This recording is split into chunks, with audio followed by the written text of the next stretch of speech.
Namaskar. Hello and welcome to PGurus channel. I'm your host Sri Iyer. Today I have a new guest, Sri B.R. Sreenivasan, and many of you may already know him. He's a regular at many TV channels as well as YouTube channels. And for the first time, he's gracing our channel in English. B.R. Sreenivasan ji, Namaskar and welcome to PGurus channel. Namaskar, my pleasure to be here. B.R., if you don't mind, I can call you that way. It sounds easier. Yeah. So B.R., from what little I know, you were a disciple of Swami Dayanand Saraswati. You're working at Amazon.com or Amazon, let's say. I don't know which division. You can explain. I was working. Yeah. And then suddenly the political bug seems to have caught you. Now you are a political watcher. You've been very, very active in the behind the scenes politics, working for a lot of causes and initiatives. Where did all this journey begin, sir? So basically, I was in the corporate for 17 years, corporate work for 17 years across various companies. And last I was with Amazon for 5 years. And then I wanted to take a break and then see what I should do something different, because it was the same grinding again and again. And so I thought I should try something else. So I took a break, and then it coincided with the COVID lockdown and the situation that was there in India. So the break became slightly longer, and then I was associated with an NGO for a year or so as its consultant VP. And then what happened is, by accident, by chance, a friend of mine who is also a panelist in TV debates. So he was asking me whether I could accompany him in one of the debates as such. And I was slightly apprehensive because for three reasons. I've told this. One, my Tamil I thought was not very great. Two, I thought my voice was not suited to be an orator or a speaker in TV debates. And three, I thought there are enough seniors and the ecosystem is such, and should I do this or not? And I was apprehensive, but then he said, no, you can do this. You just come with me for this show. So I just went for that show with him, and then it went well. And then that was in Sun News. And then Sun News started calling me again and again. And they were impressed with my inputs and my comments in the debates. And also they kept calling me again and again. And the other channels were watching me in the relay thing, which happens later in the night. So they started calling me, and that's how it happened. So if people had asked me a year and a half back, say in April 2021, whether I would have done 200 plus shows on TV, I would have laughed.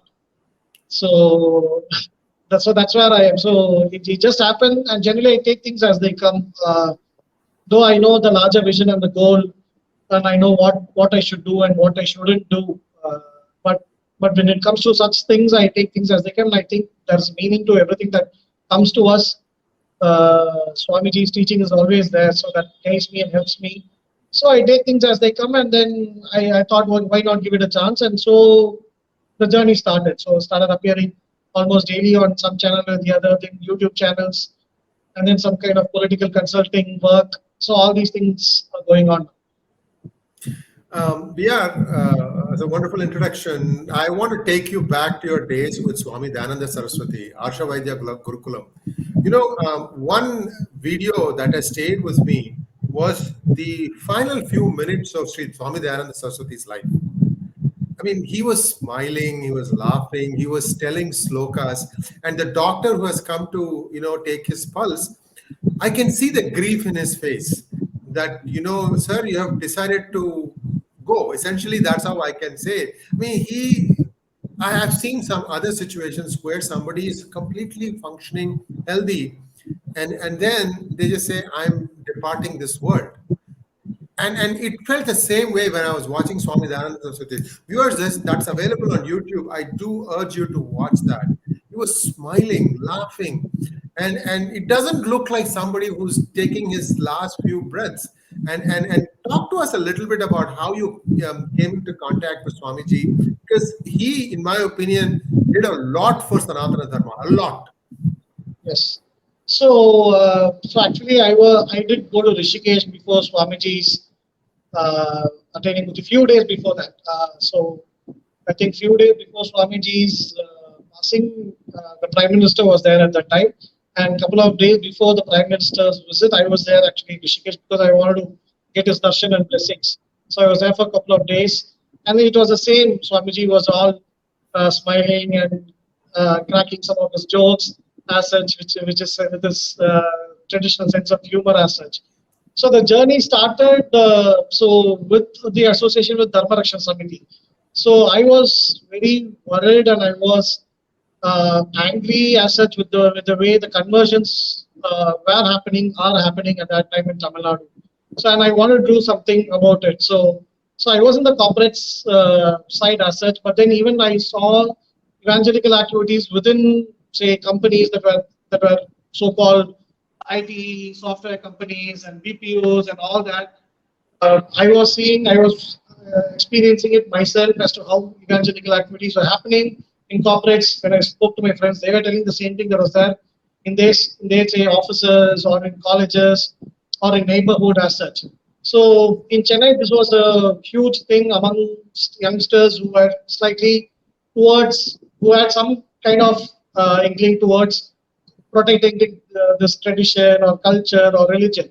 So we were all talking about all this and we want to do something, and that's when we came to know that Swamiji is coming here, and Swamiji had already spoken about how conversion is violence and how all religions are not the same, things like that. So we heard about Swamiji, and then that was my first introduction to Swamiji, and that was in the later period only in 2008-9. So my association with Swamiji was for a short time, say 7 years or so. But then that was a very fruitful association.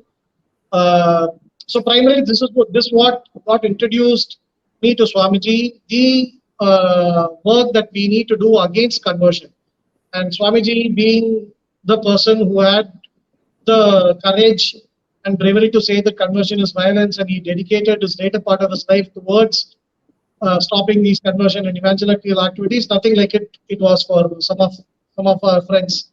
So we started this organization called Youth for Dharma. So where we wanted to organize youngsters within the age group of say 18 to 35 in Chennai, and we formed a small team and we wanted to take this message across to the youngsters.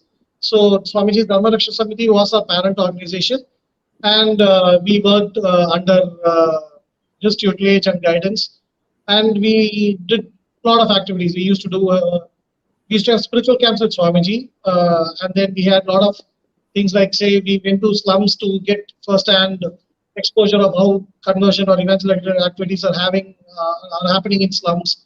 Then we went to government hospitals to see how people come on Sundays with the Bible and they pray for these patients in government hospitals, and that kind of evangelical activities are happening. So we gave this exposure to a lot of youngsters and show them to see under broad daylight such evangelical activities are happening. And then we used to have intellectual sessions where we have subject matter experts coming and talking and giving basically knowledge sharing sessions, things like that. So we used to do a lot of activities with youngsters in Chennai. So, and then Swamiji was there for us to guide and give talks, and Swamiji was also giving us the 𝙒𝙖𝙩𝙤𝙦 Vidya also to us. So basically knowledge of rishis. At the same time, Swamiji was talking about the threat and danger of conversion. So that's how our relationship was with Swamiji, our organization's relationship was with Swamiji. Now, again, viewers, I urge you to take a look at another video on YouTube. I don't know if it's still there or not, but I'll just describe to you what I saw. The Prime Minister is going to see Swami Dayanand Saraswati, and it's a very close-up thing. Swamiji is holding PM's hands, and the conversation is happening between eyes. You will do it, right? And PM is saying, I will.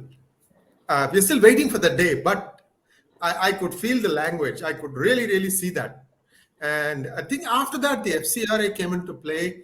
And I think some good has happened. I know it's not easy.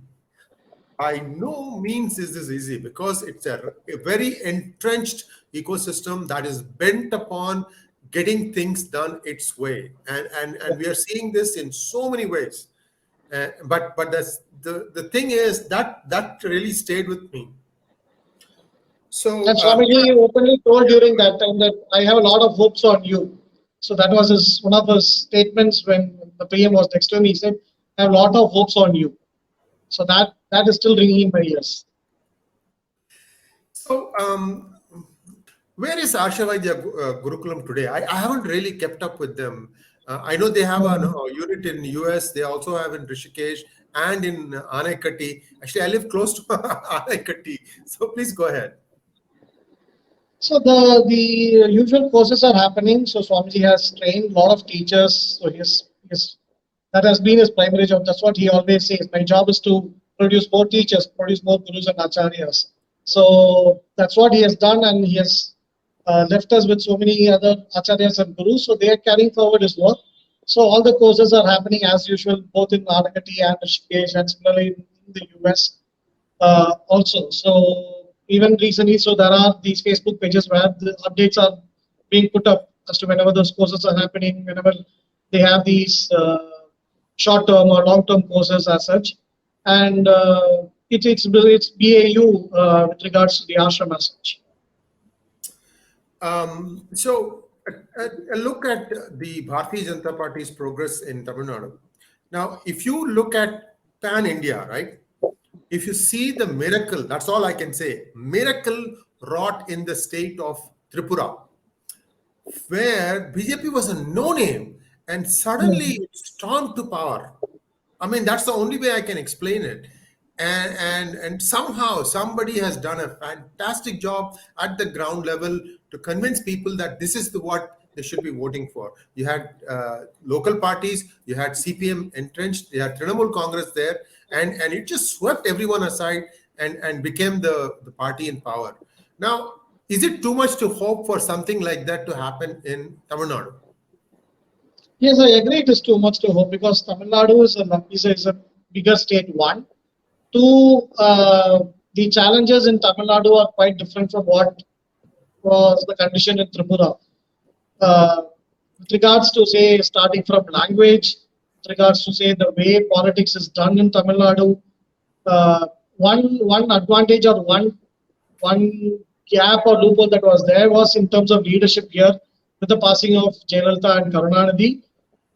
So there was this vacuum, and much was spoken about this vacuum when Rajinikanth announced that there is a vacuum and he will fill this vacuum. And there were a lot of people who interpreted it different ways. So what he primarily meant was that charismatic leadership was missing. There will never be a vacuum. So once somebody goes on, the office will be filled by somebody else. It will be the party head office or the CM's office. Somebody is going to come in. So that is not the vacuum he meant.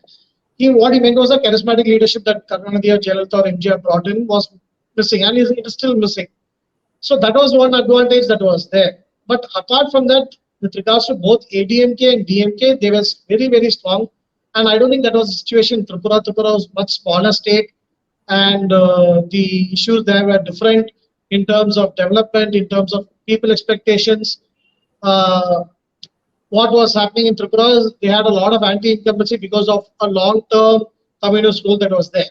And the Congress was not there, or the local parties were not there, and BJP was in a position to exploit or to take advantage of the situation. Here, what I would say is, because ADMK was in power, that was a disadvantage.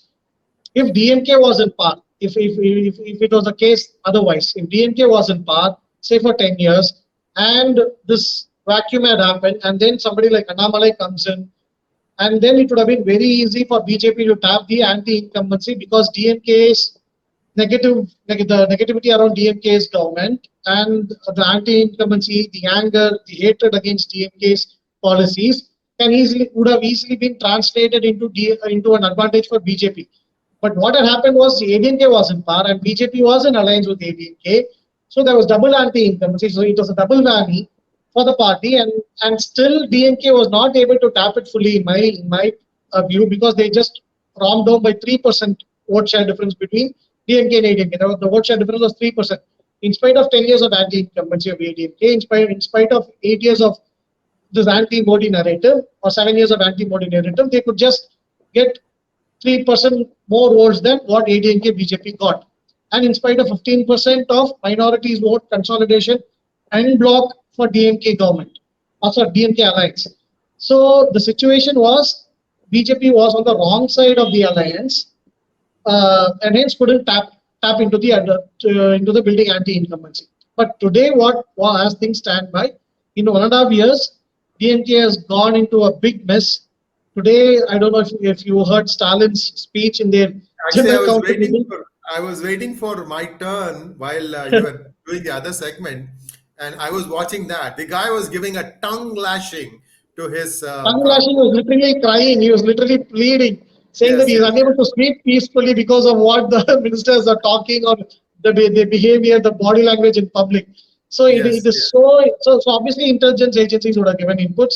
Obviously, they would have received feedback and inputs from the ground that there's a huge backlash against the government, against the ministers, against the MPs and MLAs. And that's why Stalin is speaking like this in the General Council meeting. Hence, as things stand today, even though a miracle like, say, Tripura or even Haryana for that matter, in 2014, they had 4 MLAs before 2014, and they came to power with a majority in 2014.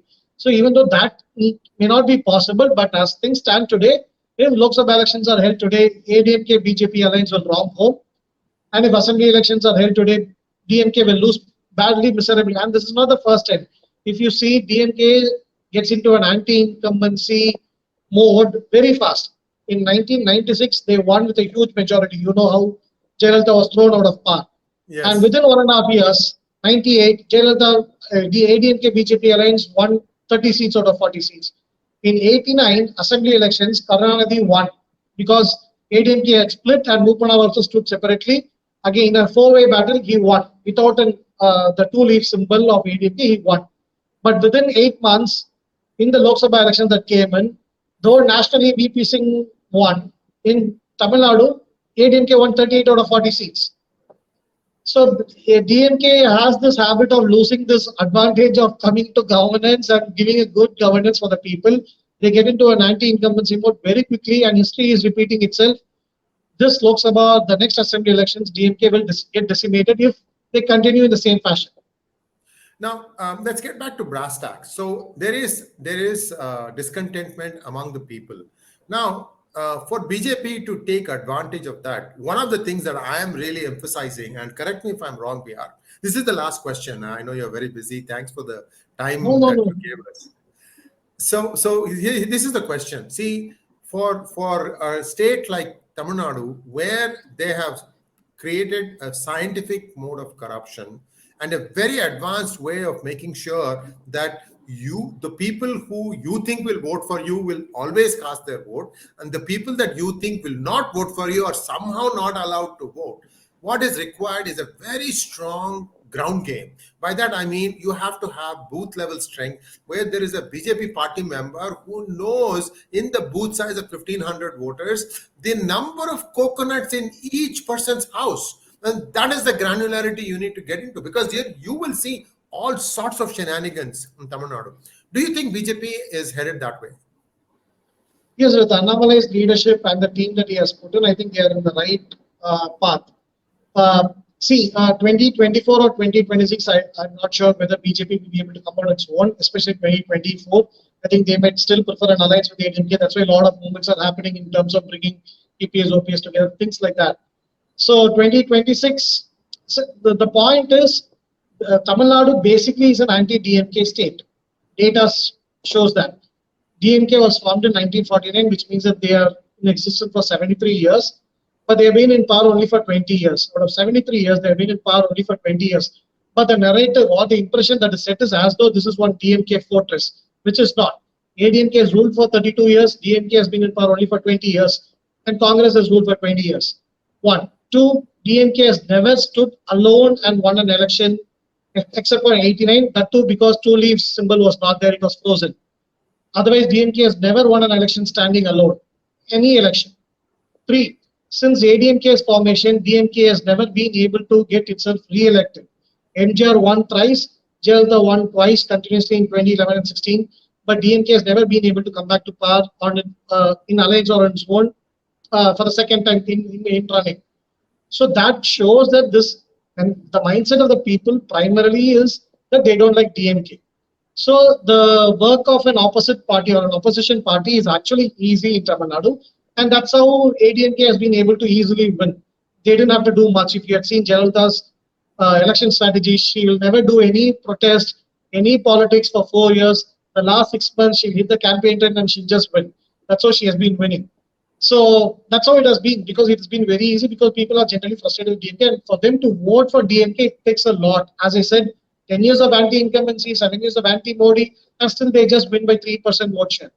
So it's basically an anti-DMK state. So now what for BJP to grow is that they cannot be a number 3 party. They need to come to number 2, which means that either ADMK or DMK needs to go down. So that they need to be very clear. So they need to have a 10-year plan, not a 5-year plan. So 2024 or 26, they can align with the ADMK. But on their own, they need to get their ground ready. They need to put, as you said, booth level committees, Panna Pramukhs, like how Amit Shah does in other states. So that level, they need to get their workers and their party members ready. And that's what Annamalai is doing. It's not going to be an easy job. It's easy to beat DMK being in alliance. So 2026 is easily the ADMK BJP alliance can come to par. But for BJP to come to par, I think it might be 2031. And for that, like you said, they need to do all these things ready. And Tamil Nadu will be, because the demography of Tamil Nadu is also interesting. The western part of Tamil Nadu is basically totally anti-DMK. That's why ADMK always wins, and there's always the scope for nationalists. Not today, even from the time of Swatantra Party, Rajaji had a base there. So the western Tamil Nadu always gives a lot of hope for nationalists. Similarly, the southern Tamil Nadu, say Kanyakumari, Nagarkoil, Tirunelveli, Tenkasi, Tiruchendur, this sector, below Madurai, again is a bastion for nationalists. That's why Congress generally wins in, it's Kanyakumari is always between BJP Congress. Similar is the case with Tiruchendur and those segments. So that, and Tirunelveli MLA is a BJP MLA currently, Naina Nagendran. So southern Tamil Nadu also has a good scope for BJP. So these two areas are already having some kind of hope, gives some kind of hope for BJP. What they need to do is they need to build on in the Delta, Kaveri Delta region. Northern Tamil Nadu is going to be very difficult. It's a DMK fortress, and PMK is also there. So for them to grow beyond these two parties is going to be difficult. So they need to choose, they need to pick and choose their stronger areas, concentrate on those areas, and then work there. And then 2031 will be a definite possibility, in my opinion. 2026, if it happens, it will be a miracle like Haryana or Tripura. But 2031 is what realistically they need to look into, is my point. Thank you very much, BR. And it was wonderful talking to you. I have a feeling that we're going to be having many more such conversations as these things start taking more of a momentum. Because, see, we've talked Tamil Nadu politics for PGurus viewers worldwide many, many times. Yet, you brought some amazing insights. And I'm sure our viewers will appreciate. By the way, BR, I encourage you to look at the comments and feel free to respond to them. Very, very astute comments that people put out. I'm very happy about that. There will be the usual stuff where I'll get trashed. Ignore those things. I mean, the questions that people ask, they read at so many things and ask. So thank you so much for taking the time out to talk to us. My pleasure. A lot of people were asking me as to why I've still not appeared on PGurus, and here I am. No, the fault's all mine. It's just that I no. I've been on the Tamil. Yes. I think 2-3 interviews I've always given, and Setu has always been asking me, and sometimes I've not been able to actually honor my commitment, so apologies for that. And thanks for having me. It will be my pleasure to do more such shows with you. Thank you so much, sir. Namaskaram. Thank you. Namaskar.